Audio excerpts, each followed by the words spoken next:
आचार्य महाराज का निर्देश था। हमने आचार्य समय सागर जी महाराज जी से भी कहा, और जिस समय पर हमारा वहां से आगमन हो रहा था हमने उस समय पर भी निवेदन किया था।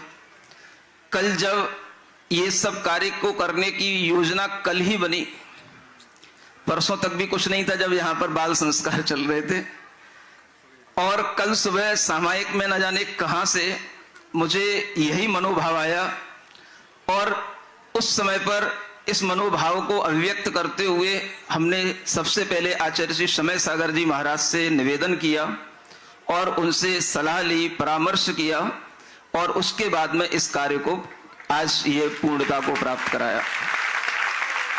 आचार्य समय सागर जी महाराज केवल समय सागर जी नहीं हैं, वो सरल सागर भी हैं। उनका हृदय विशाल है। उन्होंने कुछ दिशा निर्देश भी दिए।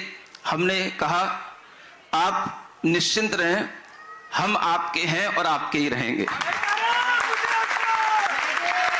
अभी मेरे सामने कुछ परिस्थितियां हैं और उन परिस्थितियों को देखते हुए मुझे कार्य करना आवश्यक है, और इस तरह से उनका आशीर्वाद लेकर के यह कार्य यह जो संपन्न हो रहा है, यह आपको बताना चाहता हूं कि गुरु जी की जो परंपरा है वह परंपरा सतत अविरल इसी तरह से बहती रहेगी। उस परंपरा में पट्टाचार्य आचार्य समय सागर जी महाराज के नाम को भी हम उसी तरह से प्रभावना के साथ में आगे बढ़ाएंगे जिस तरह से हम अपने गुरुदेव आचार्य विद्यासागर जी महाराज के नाम को बढ़ाते हैं।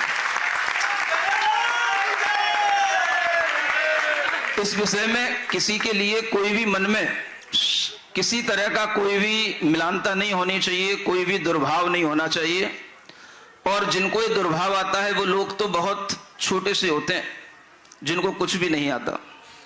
अगर एक सामान्य सा श्रावक मान लो आप ही हो, और अगर ये कोई मन में दुर्भाव लाने लगो तो मैं आपसे पूछता हूं, आप अगर ये कहो कि मैं समय सागर जी महाराज का बहुत भक्त हूं, और आप अगर हमसे कहो कि आप नहीं हो, तो मैं आपसे पूछूंगा कि आप भक्त हो तो बताओ क्या करते हो उनके लिए, बताओ, चलो बताओ क्या करते हो उनके लिए। मैं आपको बताना चाहता हूं पिछले 2 साल में कम से मुझे नहीं पता कितनी गिनती हो गई, 20 पंच कल्याणकों में हजारों मूर्तियों पर आचार्य विद्यासागर जी महाराज और आचार्य समय सागर जी महाराज का मैं नाम खुदवा चुका हूं।